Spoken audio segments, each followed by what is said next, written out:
This conference will now be recorded.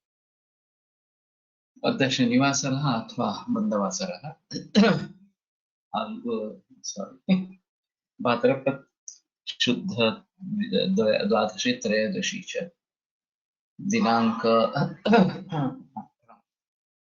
सितंबर 2020 रत्नानि माणिक्य एवं मुक्तिकुञ्ज प्रसन्नसंच शङ्खं चक्रं जलतां दधतमृतघटं चारुदोर्भिश्चतुर्भिः सूक्ष्मस्वच्छातिहृद्यां शुकपरिविलसन् मौलिमम्बोजनेत्रं कालाम्बोधोज्ज्वलाङ्गं कटितटविलसच्चारुपीताम्बराढ्यं वन्दे धन्वन्तरिं तं निखिलगगवनप्रौढदावाग्निलीलम् ब्रह्मणो हि समारब्धा मात्रेयाद्येषु पूजिताम् अस्मदाचार्यपर्यन्तां वन्दे गुरुपरम्पराम् आयुर्वेदरतं वन्दे माधवाख्यं महागुरुम् आयुर्वेदामृतं सर्वं शिष्येभ्यो यः प्रदत्तवान् द्रष्टाज्ञानी दृष्टकर्मा कृतकर्मा तथैव च अध्यापको दुष्टश्रेष्ठो महान् संशोधकस्तथा गुणैरेतैः समुदितैः यत्कार्यं प्रतनोदितः समृद्ध्यर्थं हि कार्यस्य वयं प्रयतामहे सरस्वत्यै नमो यस्याः प्रसादात् पुण्यकर्मभिः बुद्धिदर्पणसङ्क्रान्तं जगदध्यक्षं ईक्षते आत्रेयं प्रथमं वन्दे आयुर्वेदजगद्गुरुम् आयुर्वेदामृतं सर्वं गृहीत्वा हि सुरेश्वरात् अग्निवेशादिकेभ्यो यत् प्रयच्छति सत्तमः प्रथमं तन्त्रकर्तारम् अग्निवेशं नमाम्यहम्।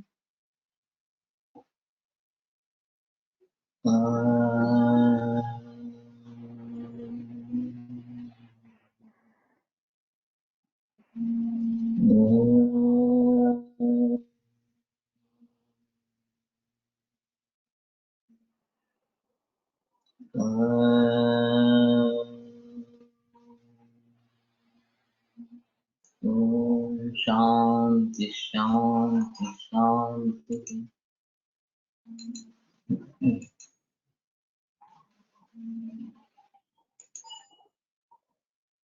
माणिक्यं दीपनं वृक्षं कपवातक्षयाग्निं भूतवेतालपापघ्नं कर्मज व्याधिनाशक।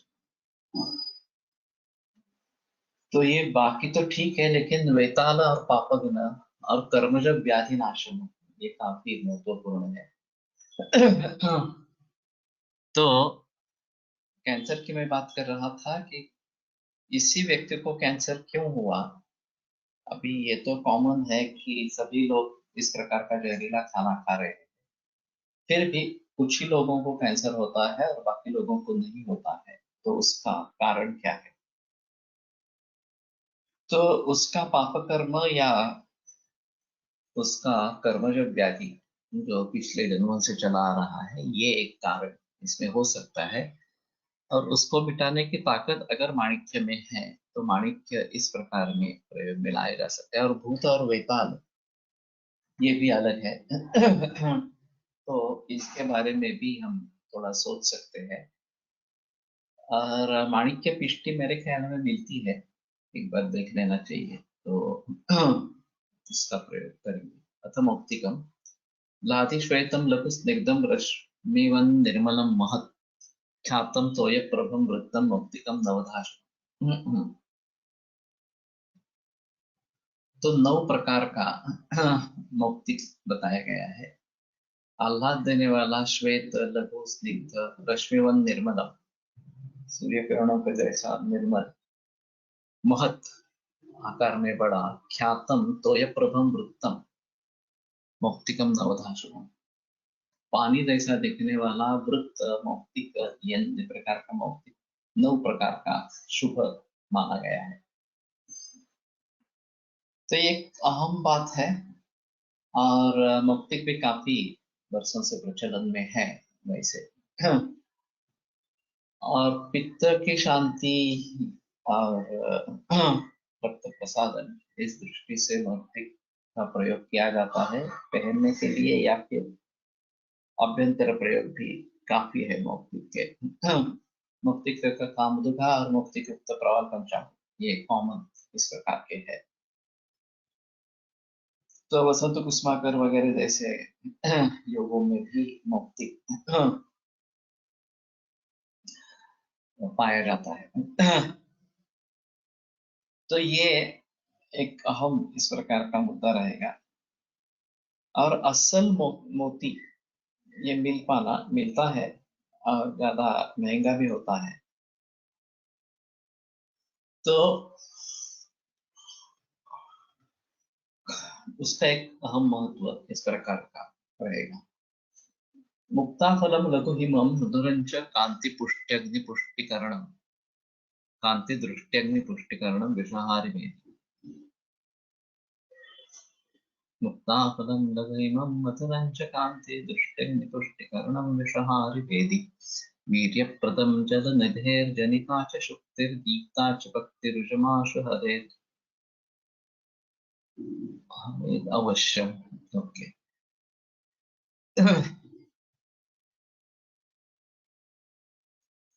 तो मुक्ताफल लघु हिम मधुर कांति दृष्टि अग्नि पुष्टिकरण।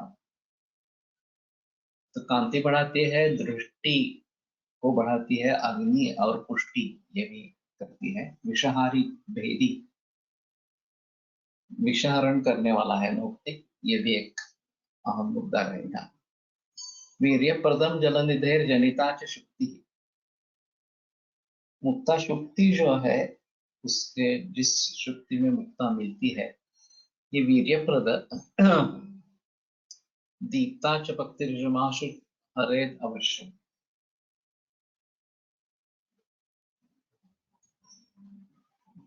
तो तप्त करने से नहीं तो इसका भस्म बनाने से, भक्तिरुजम आशु हरेत अवश्य, वचन काल में जो पीड़ा होती है उसका निश्चित रूप से हरण कर। तो ये एक परिणामशूल ये जो व्याधि बताया गया है, इसमें ये सब सामुद्री जो पदार्थ है उनका भस्म भली भांति काम में आता है। अंतरकर सर के रिसर्चेस है और बकाया ने प्रवाल या प्रवाल पंचामृत इस प्रकार का लिया था उन्होंने, और फिर परिणाम शोध के लिए बहुत ही अच्छा काम करता है ऐसा उनका रिसर्च था।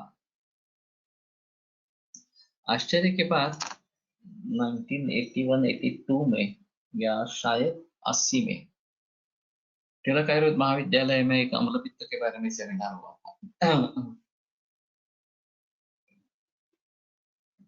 तो बहुत नया नया था और पूरा दिन सुनने के बाद मुझे पता चला कि लोग एंटासिड्स के आगे गए ही नहीं है। जो भी उस समय जमाने में तथाकथित वैद्य थे उनका किसी का आयुर्वेद के बारे में कोई भी अनुभव नहीं था। और फिर लोग एंटासिड्स का ही प्रयोग करते थे। इस अम्लपित्त के परिसंवाद के जरिए थोड़ा सा मंथन हुआ, काफी कंपनियों ने अपनी अपनी प्रोडक्ट्स लाई थी और फिर कामदुघा प्रवाल पंचामृत वगैरह दवाइयां प्रयोग में आई। अभी मैं जो देखता हूँ अम्लपित्त वैसे ज्यादा तकलीफ वाली बीमारी नहीं है और आसानी से ट्रीट कर सकते हैं। कुछ ही मरीज ऐसे होंगे जो बहुत ही कष्टदायक इस प्रकार के होंगे और खास करके जिनमें अल्सर हुआ है, गैस्ट्रिक अल्सर हो या डिओडिनल अल्सर हो, उनमें दिक्कत आती है।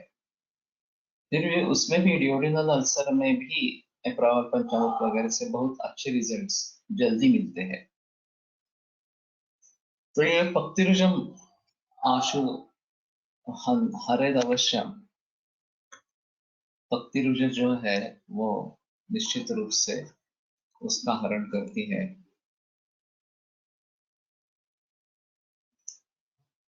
अभी ये कुछ वैद्यों के प्रचलन में मुक्ता शुक्ति भस्म ऐसा है, वेणुमाधव शास्त्री जोशी भी करते थे। ये उसमें थोड़ा झाग रहता है अंदर से, और उस शुक्ति का भस्म अलग तरीके से प्रयोग में लाया जाता है। मुक्ता शुक्ति भस्म मेरे पास भी था। तो ये मुक्ता शुक्ति पाना ये एक अहम चीज रहेगी। वैसे भौतिक भस्म वैसे भी प्रचलन में है, लेकिन मुक्ता शुक्ति थोड़ी अहमियत है उसमें। और जापान ने ये कल्चर्ड मोती ये प्रचलन में लाया। सो मोती की खेती होने लगी उसके बाद में। विशिष्ट एरिया में नेचुरली ग्रोन नहीं कह सकते, लेकिन बड़े पैमाने पर मोतियों का निर्माण इस प्रकार से कल्चर्ड मोती ये प्रचलन में आ गया उस जमाने से। तो ये एक अलग चीज है। जैसे अभी औषधियों की खेती होती है, उसी प्रकार से मुक्ता की भी खेती होती है अभी, और ये एक अलग है। रुक्षांगम निर्जलम श्यामम ताम्राकम लवणोपमम अर्धशुभ्रं च विकटम ग्रंथिलम मौक्तिकम त्यजेत्। तो किस प्रकार के मौक्तिक का त्याग करना है? रुक्षांग निर्जल श्याव ताम्राभ लवणोपम अर्धशुभ्रं च।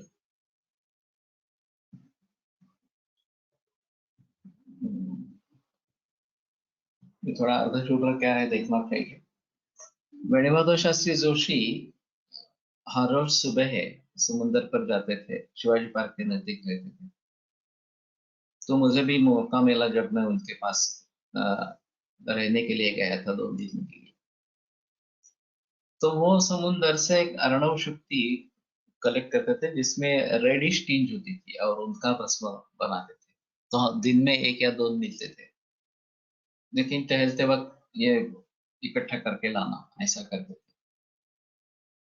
वैसे मुक्ता शुक्ति अलग मिलती है, और उसका भस्म अच्छे तरीके से बनता है। कफपित्त क्षय ध्वंसी काश श्वासाग्नि मान्यन उत्पुष्टितम वृक्षमायुष्यम दाहग्नम मोतिकम मतम। कफपित्त और क्षय का नाश करने वाला, काश श्वास अग्निमान्य को दूर करने वाला अग्निमान्य भी है। पुष्टिदम वृक्षम आयुष्यम दाहग्नम मोक्तिकम मतम। पुष्टिद वृक्ष आयुष्य और दाहग्न।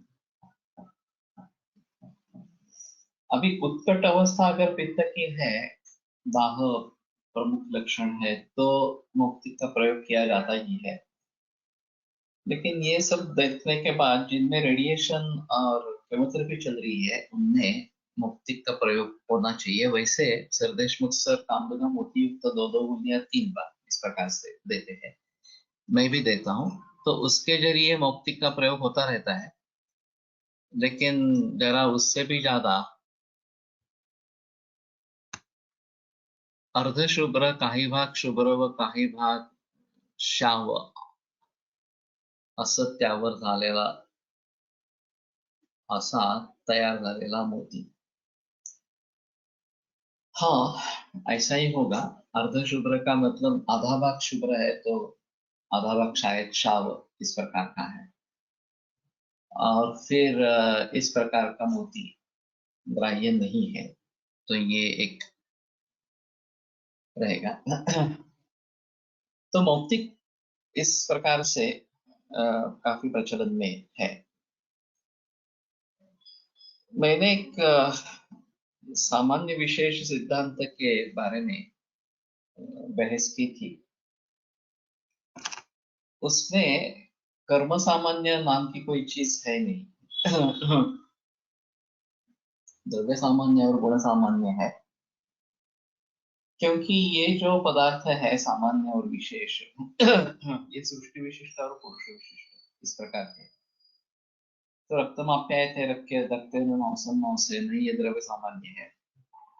और गुरु शीत स्निग्ध दूध से गुरु स्निग्ध शीत कफ का प्रकोप होता है, वृद्धि होती है, ये गुण सामान्य है।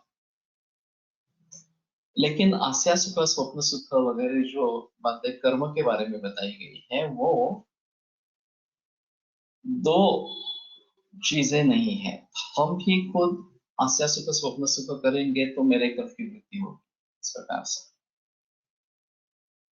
तो इसको कर्म सामान्य नहीं कह सकते हैं। कर्मापि यत् यद्यस्य धातु वृद्धिकरम तत्तत् आसेव्यम, उन्होंने सामान्य विशेष के प्रस्ताव में एक्चुअली कर्म को लाना ठीक नहीं है। तो अगर इससे व्यायाम या एक्सर्शन से बात बढ़ा है तो विश्राम लेना वहां कर्म विरुद्ध चिकित्सा इस प्रकार की रहेगी। और उल्टा अगर आलस्य वगैरह के कारण कफ बढ़ा है तो उसमें व्यायाम करना ये उसके कर्म विरुद्ध इस प्रकार की चिकित्सा होगी। तो उसमें एक ऐसा हुआ था कि गुण प्रकर्ष ये एक अलग चीज इस प्रकार की रहेगी कि अभी लोगों की रुचि काफी बदल गई है और काफी उष्ण तीक्ष्ण पदार्थ लोग खाते हैं।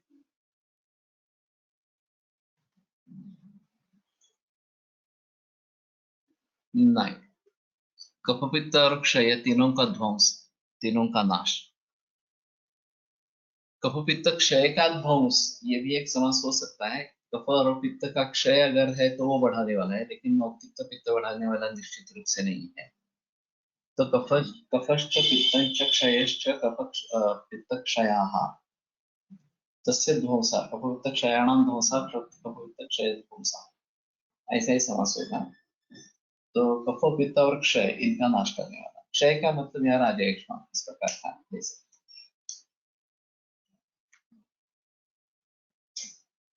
तो उसमें द्रव्यतः वृद्धि और गुणतः वृद्धि ये बात मैंने छेड़ने की कोशिश की थी कि मानो हमारे घर में ज्यादा तीखा प्रचलन में है और जो भी दाल सब्जी बनती है वो तीखी रहती है, तो उसमें दाल और सब्जी जो है वो बड़ी मात्रा में खाई जाती है, तो जो वृद्धि होगी पित्त की वो द्रव्यता वृद्धि इस प्रकार के भी। और पानी पूरी सेवन करते हैं, भेल खाते हैं, तो उसमें बहुत ही ज्यादा मिर्च वगैरह है, तो क्वांटिटी कम जा रही है लेकिन गुण प्रकर्ष ज्यादा है। तो ऐसी अवस्था में दो तरीके से विचार किया जा सकता है। एक, जिसका वीर्य अधिक शीत है उसका प्रयोग करे गुण प्रकर्ष अगर है तो, जैसे कि प्रवाल कहाँ पे प्रयोग में लाना है और मौक्तिक कहाँ पे प्रयोग में लाना है। मौक्तिक निस्संशय ज्यादा शीत इस प्रकार का है, तो पानी पूरी खाने से जो पित्त बढ़ेगा वो गुणात्मक वृद्धि ज्यादा रहेगी, द्रव्यात्मक वृद्धि कम रहेगी। कुछ लोगों में ऐसा होता है कि सीने में जलन होती है लेकिन पित्त निकलता नहीं है, पित्त बाहर आता नहीं है, वो ज्यादा तकलीफ वाले हैं। जिनमें उल्टी हो जाती है और पित्त निकल जाता है उनको जल्दी राहत इस प्रकार की मिलती है। तो द्रव्यता जहाँ वृद्धि है वहां शोधन का विषय है, लेकिन गुणतः वृद्धि अगर ज्यादा है हाँ, तो वो शमन का विषय है।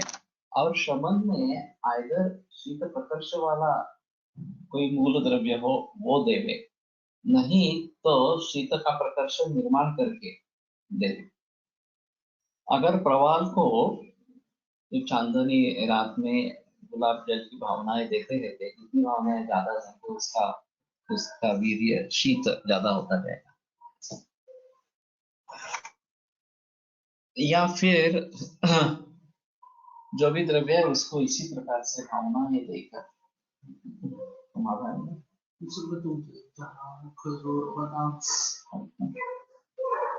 तो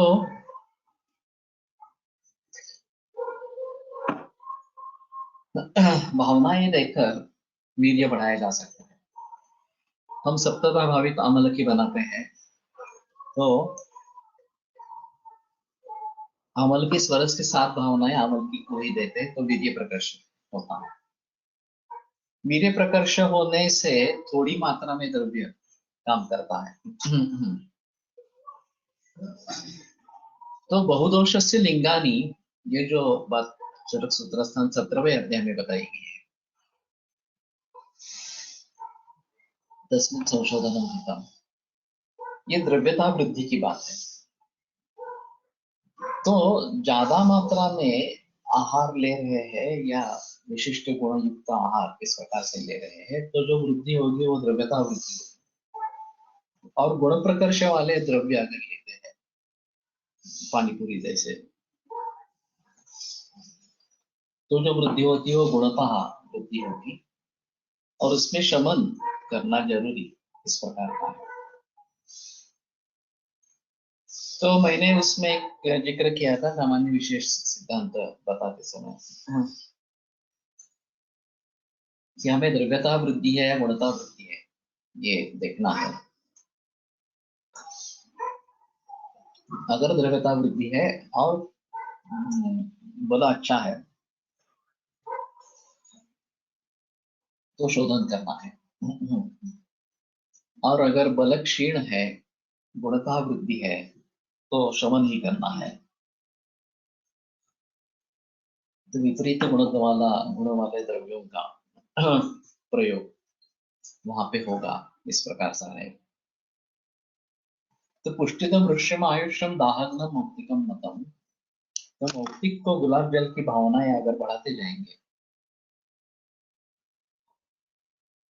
3, 7, 21 वगैरह इस प्रकार से तो ज्यादा शक्तिशाली होगा।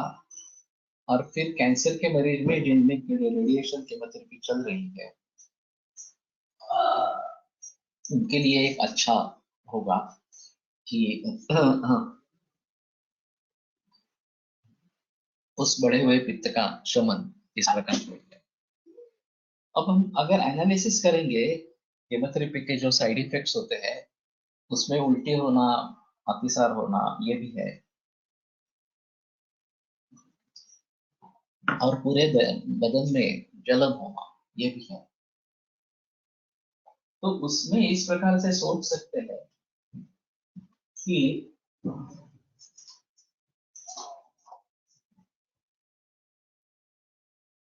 द्रव्यता ज्यादा वृद्धि होती है और शायद हम उल्टी होना विलाप होना ये दिखाई देगा। लेकिन गुणता ज्यादा वृद्धि होती है तो दाह यही प्रधान लक्षण रहता है और उसमें मौक्तिक ज्यादा अच्छा काम करेगा। उस समय में ये भी रहता है कि आसक्ति भी बहुत रहती है तो हम खुद मोमन नहीं देंगे या विरेचन नहीं देंगे तो शमन का ही विषय इस प्रकार का रहेगा। मौक्तिक जल महाभूत प्रधान असे की पृथ्वी की दोगी जल महाभूत प्रधान होना है वैसे शीत गुण जल का ही बताया गया है और गंध का संबंध नहीं है। गंध प्रधान अगर द्रव्य है तो पृथ्वी महाभूत प्रधान रहेगा। तो इसको जल महाभूत प्रधान ही मानेंगे।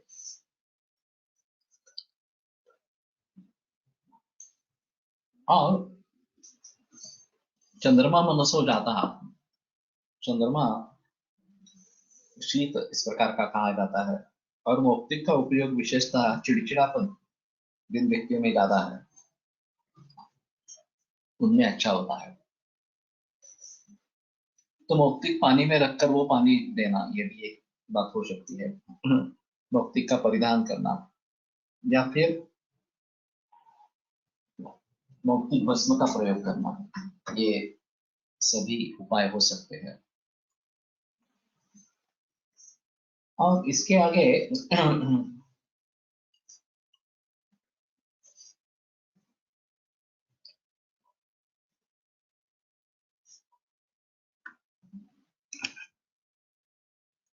ये जो साइड इफेक्ट्स है केमोथेरेपी के उसके हिसाब से ये अच्छा रहेगा।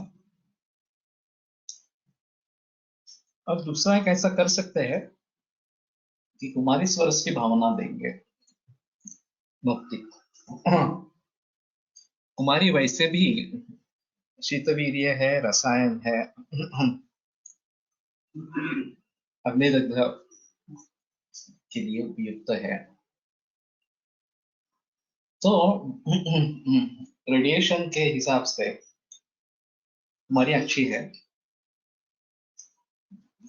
ये भी एक बात हो सकती है कि उसको इस प्रकार से भावना देंगे तो अच्छा रहेगा। और उशीर और दुर्वा के बारे में भी सोच सकते हैं इसी दृष्टि से। तो देखते हैं, मैं थोड़ा सा इसके बारे में प्रयास करूंगा और प्रचलन में कैसे ला सकते हैं इसके बारे में सोचेंगे। बोले बोले नहीं कळला ना, जाऊन बघ अर्जंट आहे का, नाही तर मला 8 वाजता फोन.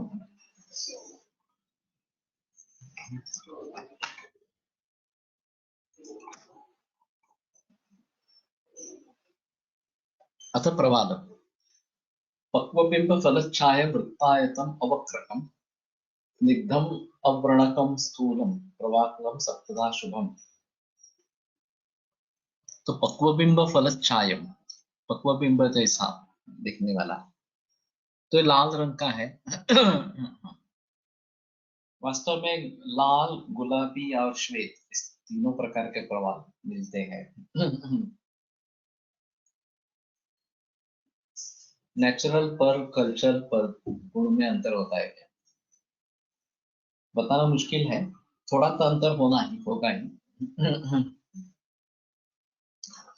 ज्ञानेश्वरी में एक बताया गया है, स्वाती चैनी पाणी है न होती जरी का मोती है तरी आमची सुंदराची एक शोध होती थी। तो स्वाति नक्षत्र का महत्व है इसमें, नेचुरल फॉर्मेशन में इस प्रकार से। और फिर उसमें मोती बनते हैं। और उन्होंने ये बताया है कि मेरा कुछ करना नहीं है, गीता में जो आया है वही मैंने किया है। अगर स्वाति नक्षत्र पर मोती ही निर्माण नहीं होते तो वो किसके लिए अलंकार बन जाते। तो अगर गीता ही, भगवत गीता ही नहीं होती तो मैं किसका विरोध करता। इस प्रकार से उन्होंने बताया अपने के लिए। बहुत ही विनम्रता से उन्होंने निवेदन किया। तो इसमें अंतर होगा, लेकिन बेहतर है कि नहीं होने के बजाय ये ठीक है कि उसकी इसकी कीमत कम होती है फिर कल्चरल वर्ल्ड में इस प्रकार से, और ज्यादा पैमाने पर निर्माण हो जाता है। मुक्ति भस्म की मात्रा तो हम 5-10 मिलीग्राम इतनी ही डालते हैं। अगर हम उसको भावित करके फिर सूक्ष्म बना के प्रयोग कर सकते हैं, ये अलग इस प्रकार का रहेगा। लेकिन जहाँ पित्त उद्रिक्त इस प्रकार की अवस्था है उसमें मुक्ति भस्म अच्छी तरीके से काम करता है। तो पक्वबिंब फलक छायम, वो इस प्रकार का प्रवाल बताया गया है। लेकिन बाजार में श्वेत, रक्त और गुलाबी इस प्रकार का प्रवाल भस्म मिलता है, प्रवाल मिलता है। यह अभी एंडेंजर्ड में है और इसको सेल करना वगैरह नहीं माना जाता। और प्रवाल कांडी और प्रवाल उसका जो जड़ है, मूल, इस प्रकार से पहले मुक्ति शोधन करने की जरूरत नहीं है। ये मुक्ता शुक्ति वगैरह सभी का शोधन तक्र में होता है। 3 दिन अम्ल तक्र में रखेंगे और पानी से धो देंगे तो ठीक होता है। वेणुमाता शास्त्री जोशी का कहना था कि ये सस्नेह तक्र होना चाहिए, मंथन करके स्नेह निकालना नहीं है, सिर्फ मंथन करना है दही का।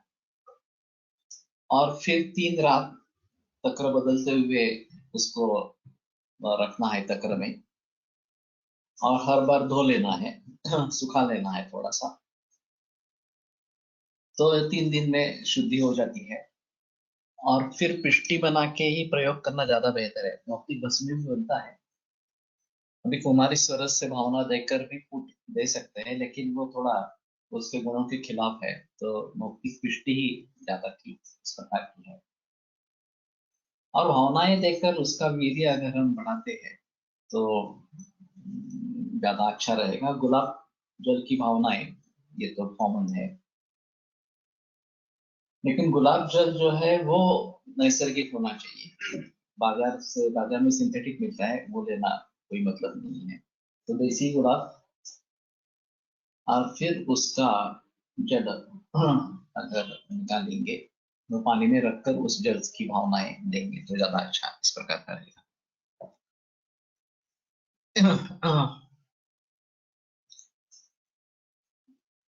अभी ये काफी समुद्र किनारे पर डाइविंग अवेलेबल है। रत्नागिरी के नजदीक भी कहाँ पे है ऐसा मैंने सुना है, स्कूबा डाइविंग इस प्रकार का। तो प्रवाल देख सकते हैं। कहीं नीचे ग्लास वाले बोर्ड भी है, और ये अंडमान निकोबार के नजदीक इस प्रकार से। तो उस ग्लास से प्रवाल को भली भांति देख सकते हैं, ऐसा है। तो मैं भी चाहता हूँ अंडमान निकोबार भी जाना है वैसे। पिष्टी व भस्म मध्ये काय फरक है? भस्म में अग्नि संस्कार है, पिष्टी में अग्नि संस्कार नहीं है। तो भस्म में अग्नि संस्कार होने से थोड़ा लघुत्व आ जाएगा, लेकिन अग्नि संस्कार से उष्णता बढ़ेगी, ऐसा है। तो मौक्तिक जैसे के लिए ये बनाना ठीक नहीं है वैसे। रावण पंचामृत बनाते हैं तो ये सब इकट्ठा करके अगर उसका भस्म बनाते हैं तो सभी का इकट्ठा हो जाता है। लेकिन मुक्ता वैसे वैसे ही प्रयोग में लाएंगे तो ज्यादा बेहतर इस प्रकार का है। तो ये प्रवाल इस प्रकार से देखना एक अलग अनुभव इस प्रकार का होगा। तो बोट के जरिए या स्कूबा डाइविंग के जरिए करेंगे तो ज्यादा बेहतर रहेगा। वृत्तायतम अवक्रकम, वृत्त आयत और वक्र नहीं है इस प्रकार का, एकदम अवर्णकम स्थूलम प्रवालम सप्तधाशुभम, जिसमें व्रण नहीं है, स्निग्ध है, स्थूल इस प्रकार का प्रवाल, ये शुभ 7 प्रकार का शुभ माना है। पांडुरम धूसरम रूक्षम सव्रणम कोटरान्वितम निर्भारम शुभ्रवर्णं च प्रवालम नेष्यते अशुभम। तो पांडुर धूसर रूक्ष जिसमें व्रण है, कोटरान्वित तो जिसमें कुछ घरटे इस प्रकार के है अंदर, निर्भारम जिसका वजन ज्यादा नहीं है, शुभ्र वर्णन, शुभ्र वर्ण इस प्रकार का प्रवाल अशुभ माना गया है। क्षय पित्तास्त्र कासघ्नम दीपनम पाचनम लघु विषभूतादि शमनम विद्रुमम नेत्र। क्षय पित्त रक्त कास, इनका नाश करने वाला। तो जहां पित्त से संबंध जाता है वहां सभी प्रवाल प्रयोग में लाया जाता है। और खास करके पित्तज कास में लोनी बेगर और साखर इस प्रकार से बोलते हैं, तो नवनी ताजा और उसमें खड़ी शक्कर ये डाल के उसमें प्रवाल देते हैं, तो खास करके पित्तज कास या गर्भिणी में होने वाला कास उसका जल्दी शमन होता है।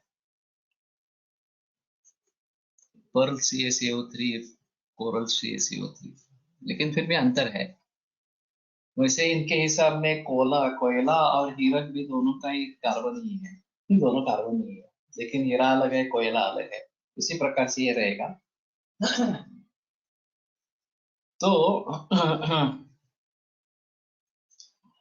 प्रवाल में प्राणियों का संबंध है, इसमें भी है, मौक्तिक में भी इस प्रकार से, लेकिन ये कॉलोनी जैसी है। और मौक्तिक में एक ही कीड़ा इस प्रकार का रहेगा। और ये एग्जिडेट इस प्रकार का है, मुक्ति जो बनता है उसमें थोड़ा देखना पड़ेगा गहराई में जाकर किस प्रकार से बनता है, पर्ल कैसे बनता है और कोरल कैसे बनता है इस प्रकार से। तो पित्तास्त्र कासघ्नम, पित्त, रक्त और कास, क्षय, इन सभी में है। फणसलकर का कहना था कि क्षय की प्राथमिक अवस्था में टीबी के ये सुवर्णमाननी वसंत, अभ्रक भस्म, प्रवाल भस्म, ये कॉम्बिनेशन प्रयोग में लाया जाता था। और सुबह सुवर्णमाननी वसंत सिद्धपदाधिचरण और प्राण काल में अभ्रक भस्म, प्रवाल भस्म,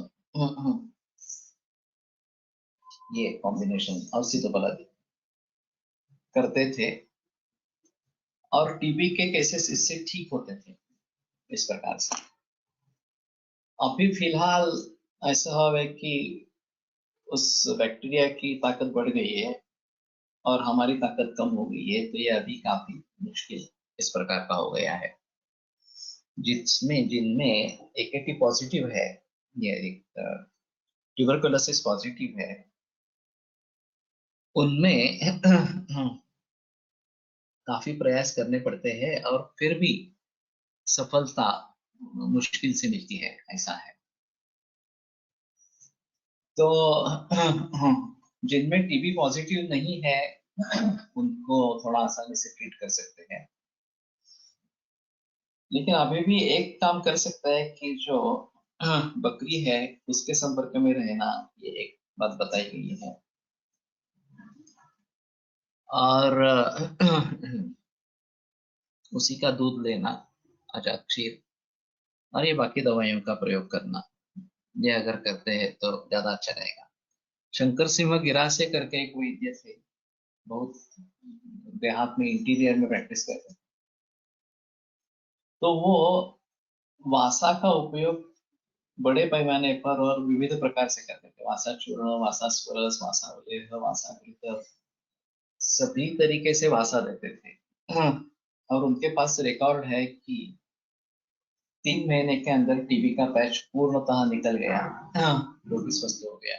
पहला एक्सरे, दांत का एक्सरे, इस प्रकार का। वो तो अभी नहीं रहे शंकर सिंह गिरा साहब,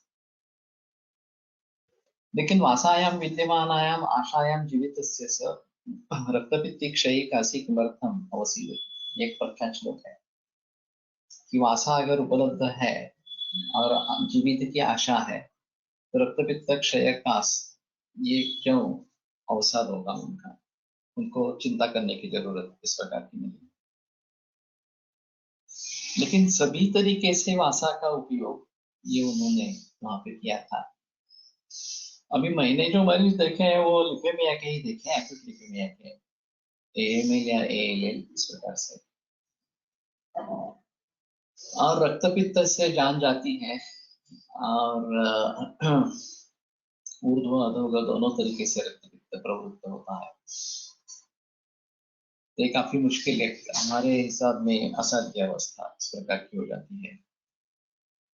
लेकिन शुरू की अवस्था में हमें ये अभ्रक और प्रवाल और सीधे पदार्थ इनका प्रयोग करके देखना चाहिए। दीपनम पाचनम लघु, ये दीपन पाचन भी है प्रवाल, ये भी एक आम मुद्दा इस प्रकार का है। विषभूतादि शमनम, आदि में क्या ले रही है एक अलग बात रहेगी, लेकिन विषभूत वगैरह का शमन करने वाला नेत्र रोग, तो काफी में नेत्र रोग की फलश्रुति आई है द्रव्य में, तो एक उसको थोड़ा देखना चाहिए। और अभी प्रवाल जड़ का ही भस्म प्रचलन में है, प्रवाल जो कोरल है वो मिलता नहीं है या बहुत ही महंगा इस प्रकार का हो जाता है। तो ये बात ध्यान में रखते हुए इसको थोड़ा ले लेंगे तो ज्यादा अच्छा इस प्रकार का रहेगा। और प्रवाल भस्म अंगूठी में डालकर उसको पहनना भी जाता है, ये भी अलग बात रहेगी। अतः तार्क्ष्यम, हरिद्वर्णं गुरुस्निग्धं स्फुरत् रश्मिचयं शुभं, मसृणं भास्वरं तार्क्ष्यं गात्रं सप्तगुणं नतम्। तो हरे वर्ण का गुरु स्निग्ध स्फुरत रश्मिचयम, जिसमें से प्रकाश किरण स्फुरण कर रहे हैं, इस प्रकार से शुभ मसृण। तो मसृणता एक अलग चीज है, उसके हिसाब से शुक्र के ऊपर काम हो सकता है। भासुर तेजस्वी, गात्रम सप्तगुणम मतम, ताक्ष गात्र जो है वो 7 गुण का है। कपिलं कर्कशम नीलम पांडुकृष्णम मलान्वितम क्षिपिटम विकटम रूक्षम युक्ताक्षम न शस्यते। तो किस प्रकार के तार्क्ष का प्रयोग नहीं करना है? कपिल कर्कश नील पांडुकृष्ण मल से युक्त क्षिपिट विकट रूक्ष लघु, इस प्रकार का जो नहीं करना है।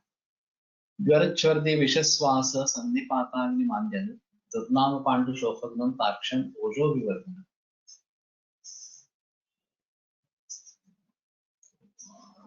तार्क्ष्य नाम से मसरूनिया ने क्या बताया आपने? ये कोलटकर सर का एक ऑब्जर्वेशन था, खास करके गुल्फ संधि के यहाँ या मणिबंध संधि के यहाँ लक्षणत्व मसरूणत्व दिखाई देता है। हाथ स्पर्श करेंगे तो वहां पता चलता है कि यहाँ ज्यादा मसरूणता है। और इसका संबंध शुक्र क्षय से है। हाँ, और फिर शुक्र बढ़ाने वाली दवाइयां देंगे तो उसमें फायदा इस प्रकार का मिलता है। मसरूणता में ये जो संगम रवर या फिर अभी का जो सन्माय का ये होता है, ये मसरूण स्पर्श वाला इस प्रकार का होता है। तो शुक्र के संबंध में अगर ये आता है मसरूण स्पर्श, तो शायद इस प्रकार के मसरूण द्रव्य शुक्र क्षय में काम करेंगे। जरद सर्दी विषश्वास संधिपात अग्निमांद्यन, तो संधिपात में भी ये अच्छा है और अग्निमांद्य के हिसाब से भी अच्छा है। दुर्नाम पांडु शोफग्न, अर्श पांडु और शोफ इनका नाश करने वाला, और ओजो विवर्धन, तो ओज वर्धन करने वाला।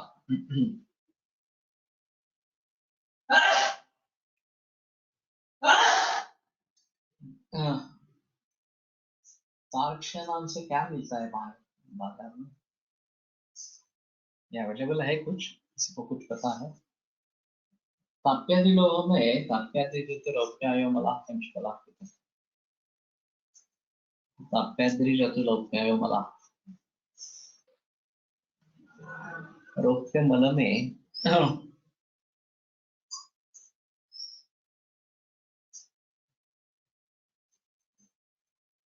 इन सभी को देखकर ये किडनी फेलियर में ज्यादा अच्छा काम करेगा तार्क्ष्य।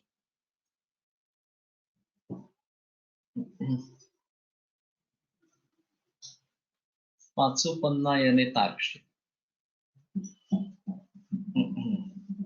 तो पन्ना पिष्टि तो मिलती है। हाँ, हरित वर्ण है गुरुस्निग्ध।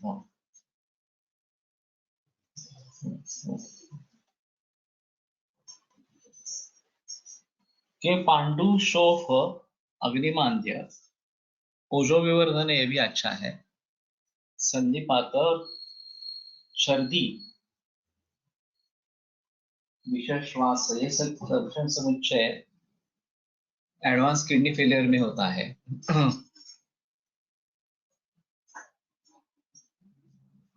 तो ठीक है, पन्ना भस्म का प्रयोग करेंगे।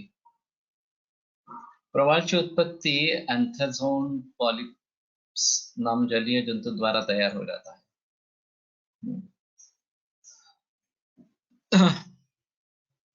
तो ठीक है। और मौक्तिक के बारे में भी देखना एक बार क्या है इस प्रकार से। तो मैंने कभी पन्ना भस्म का प्रयोग नहीं किया है, लेकिन सभी को देखते हुए पन्ना पिष्टी प्रयोग में ला सकते हैं। ये बड़े ही दिक्कत वाले हैं CRF वाले पेशेंट्स।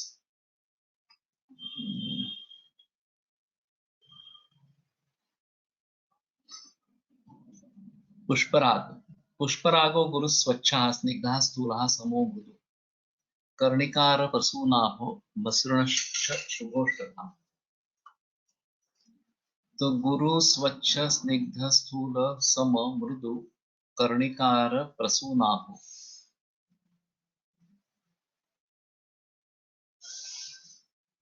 इसका अर्थ नहीं समझ में आ रहा। कर्णिकार प्रसूनाभो, एक बार देखते हैं। कर्णिकार प्रसूनाभे, कर्णिकारः रस्वारग्वद शीत्सोदाग। तस्य पुष्पम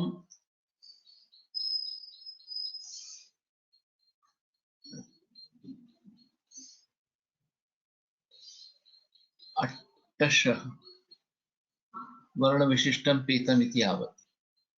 एतत् अष्टलक्षणम,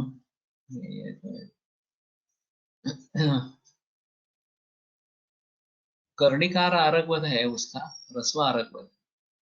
उसका प्रसून जो है अरगवद का फुलोरा होता है, वो बहुत ही देखने लायक होता है, पीले रंग का। तो प्रसून उसका ताजा ताजा इस प्रकार का इन्फ्लोरेसेंस ऐसा ले सकते हैं। मसृणश्च शुभोष्टधा। निष्प्रभम कर्कशम रूक्षम पीत श्यामम नतोन्नतम कपिशम कपिलम पांडु पुष्परागम परित्यज। निष्प्रभ कर्कश रूक्ष पीत श्याम, नत और उन्नत, ऊपर आया हुआ नीचे गया हुआ। कपिश कपिलम कपिशम कपिलम पांडु पुष्परागम परित्यज। पुष्परागो विषच्छर्दि कफवाताग्निमान्द्यनु दाह कुष्ठास्त्र शमनो दीपनः पाचनो लघु। विषच्छर्दि कफवात अग्निमान्द्यनु, और दाह का भी शमन है। कफवात तो है ही, पाचन दीपन भी है। तो थोड़ा अजीब है, पाचन दीपन है फिर भी दाह शमन इस प्रकार का है। कुष्ठास्त्र शमनः, दाह कुष्ठास्त्र शमनः।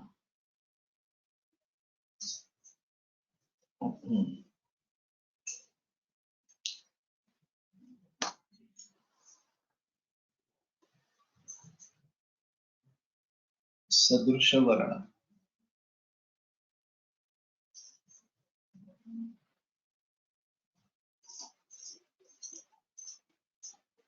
कनेर के पुष्प जैसा पीला।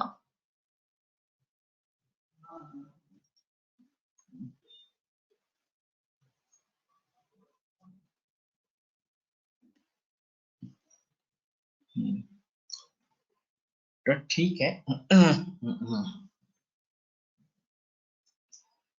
पुष्कराज पिष्टि मिलती है तो उसका मैं कभी कभी प्रयोग करता हूँ।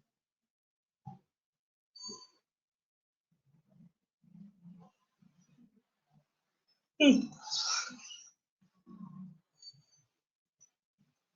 है, इन सभी का प्रयोग होना चाहिए ऐसा लगता है। अथवा वज्रम, वज्रं च त्रिविधं प्रोक्तम नरो नारी नपुंसकम पूर्वम पूर्वमिह श्रेष्ठम रसवीर्य व्यपकथा। तो पहली बार मैं सुन रहा हूँ कि वज्र में नर नारी और नपुंसक ऐसे तीन भेद है, और पूर्व पूर्व श्रेष्ठ है रसवीर्य विपाक से। तो वज्र का प्रयोग होना चाहिए। पुष्कराज म्हणतात, पुष्कराज म्हणतात, पुष्पराज या पुष्कराज। अतः पूर्वजल लक्षणम अष्टास्रं चाष्टफलकम फलकम षट्कोणम अतिभासुरम अम्बुदेन्द्र धनुर्वारी तरम पूर्ण वज्र उच्यते। तो अष्ट अस्त्र इस प्रकार के 8 कोण और अष्टफलक 8 बाजू इसमें है। षटकोणम तो अस्त्र का अलग होगा, षटकोण बताया गया है। अतिभासुरम अति तेजस्वी, अम्बुदेन्द्र धनुर्वारितरम।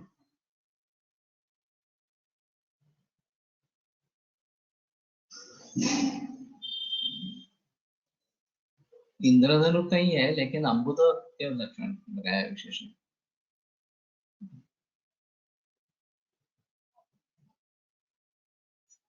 अष्टकोणम, अष्टकोण षटकोण, इसमें क्या फर्क रहेगा? अष्टफलकम अष्टधारम अस्त्रादीनाम अग्रभागवतः सूक्ष्माग्रम इत्यर्थ षटकोणम हुआ। तो षटकोणम या अष्टकोण, ये दोनों हो सकते हैं। अम्बुद मेघे इंद्रधनु, इंद्रधनु विवाद्यते प्रयुक्त शब्द वतिमन्तरेणापि वत्यर्थं गमयति इति नियमात् इंद्रधनु शब्देनात्र इंद्रधनुरेव बोध्यं वारिणि जले तरति प्लवते तैति तादृश। वारितर यानी पानी पर तैरने वाला, वही है।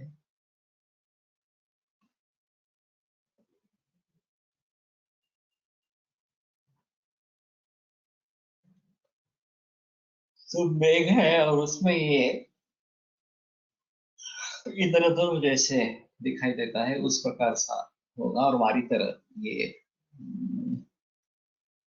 वज्र का लक्षण है। तदेव स्फटिकाकारं स्त्री वज्रम वर्तुलायतम दर्शनं कुंठकोणाग्रम किंचित नपुंसकम। स्फटिकाकार है तो स्त्री वज्र, वर्तुल आयत इस प्रकार का होता है। वर्तुलम कुंठ कोणाग्र, वर्तुल और कुंठ कोणाग्र इस प्रकार का है, जिसके कोण और अग्र कुंठित हुए हैं। किंचित गुरु यह नपुंसक इस प्रकार का बताया। ये वास्तव में जाकर देखना चाहिए कि ये कैसे दिखते हैं। स्त्रीपू नपुंसकम वज्रम योज्यम स्त्री नपुंसके व्यत्यासान्नैव फलदं वज्रेण विना क्वचित्। हाँ, तो अब ये भेद ही मालूम नहीं थे, तो फिर आगे उसके बारे में कैसे करना है ये तो अलग रहेगा। तो ये स्त्री पू और नपुंसक वज्र स्त्री पू और नपुंसक में ही प्रयोग करें। व्यत्यासात नैव फलदम, इसके व्यत्यास हो जाएगा तो कभी भी फल नहीं देता। पुं वज्रेण विना क्वचित्, पुं वज्र सिर्फ फल दे सकता है, लेकिन बाकी स्त्री वज्र केवल स्त्रियों में ही प्रयोग में लाना है, और नपुंसक वज्र जो है वो नपुंसक में ही प्रयोग में लाना है। वो वज्र तीनों में चल सकता है। आता उपलब्ध असलेलं तर सर्व त्यांना पैलू पाडलेले असतात, तर तसे समजायचे। वो लाने में कोई मतलब नहीं है। अभी अभी वज्र की पाउडर मिलती है। जब इसको वज्र को ये पहलू करते हैं तो उसमें से ये थोड़ा थोड़ा पाउडर निकलती है।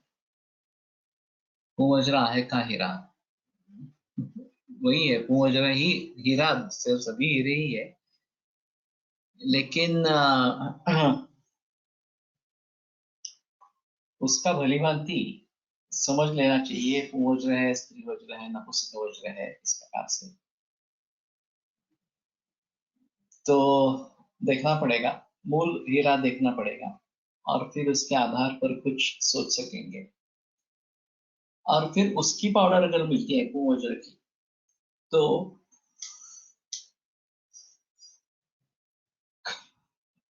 उसका भस्म बना सकते हैं। हमें पूरे हीरे से ज्यादा मतलब इस प्रकार का तो नहीं है, भस्म ही बनाना है आपको।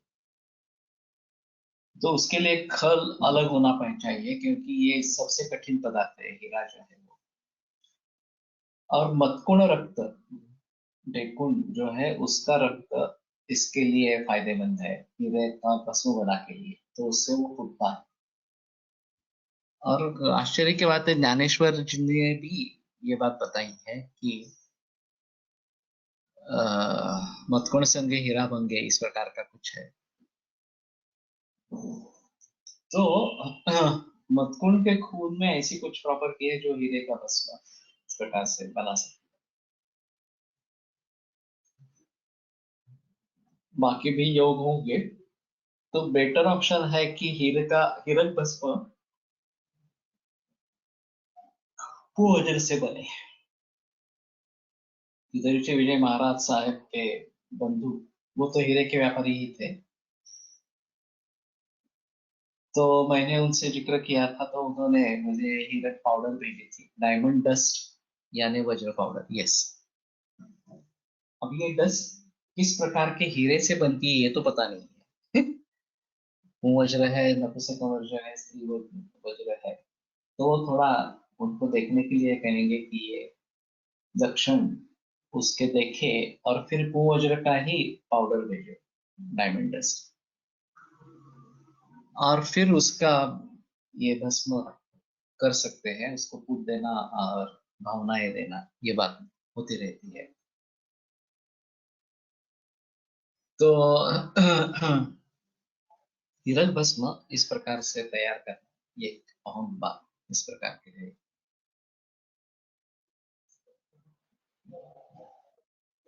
तो ठीक है, श्वेतादि वर्ण भेद तदैकैकं चतुर्विधं ब्रह्म क्षत्रिय विक्षुद्रम स्वस्व वर्ण फल प्रदम उत्तमोत्तम वर्ण भी नीच वर्ण फल प्रदम न्यायोयम भैरवेण उक्ता पदार्थेषु अखिलेषु। तो ठीक है, ये अगले गुरुवार को इसको लेकर चलेंगे, सोमवार को चल के लिए मिलेंगे। आयुर्वेद प्रकांडो निगदित इह हि शल्यतंत्र प्रधानः शिष्येभ्यः शाश्वतोऽयं निखिलजनकृपा व्याप्तचित्तेन येन आयुर्वेदस्य वाञ्छन् पुनरपि भुवने ताञ्च सुष्ठु प्रतिष्ठां श्रेष्ठं धन्वन्तरिं तं प्रणमति च सदा वैद्यवर्गो हि नूनम् वैद्यवर्गो हि नूनम्। विरम्यते व्याख्यानमात्रा सोमो